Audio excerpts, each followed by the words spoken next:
Framing, media Kompas menggiring opini buruk.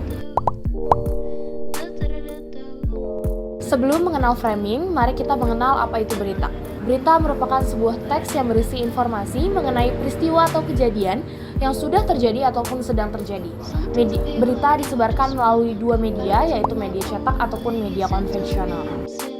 Berita, yaitu media online dan media konvensional, bukan sekedar representasi realitas, tetapi merupakan sebuah realitas yang dikonstruksi oleh media ataupun wartawan. Bagaimana wartawan mengkonstruksi berita? Tidak hanya berdasarkan pada etika jurnalistik dan kaidah-kaidah prinsip jurnalistik, tapi juga dibingkai dari sudut pandang tertentu atau pertimbangan tertentu. Nah, inilah yang disebut framing atau membingkai, yang dimana suatu peristiwa diberitakan secara berbeda di media yang berbeda pula. Secara deskripsi, teknik framing adalah menyusun atau mengemas informasi tentang suatu peristiwa dengan misi pembentukan opini atau menggiring persepsi publik terhadap sebuah peristiwa sesuai dengan kehendak media atau wartawan. Framing itu tidak berbohong, tapi ia mencoba membelokkan fakta dengan halus melalui penyeleksian informasi, penonjolan aspek tertentu, pemilihan kata, bunyi, atau gambar, hingga meniadakan informasi yang seharusnya disampaikan.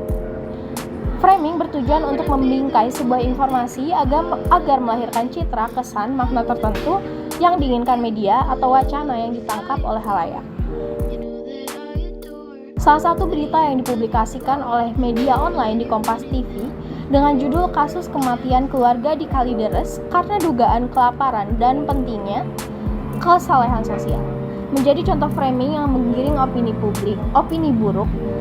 Wartawan menyangkut pauti judul berita dengan haji, padahal korban Kalideres tersebut dikenal sebagai non-muslim di kalangan elit yang mayoritasnya pun non-muslim. Berita tersebut keluar dari konteks yang ada, menyangkut rasisme dan menyerang agama. Media itu sebagai sosial kontrol masyarakat yang dapat mempengaruhi masyarakat. Pesan yang disampaikan media harus benar adanya karena media sangat berpengaruh besar terhadap opini masyarakat. Maka dari itu, media harus memahami betul isi dari beritanya sehingga tidak terjadi pembalikan fakta dan tidak menghasilkan dampak negatif.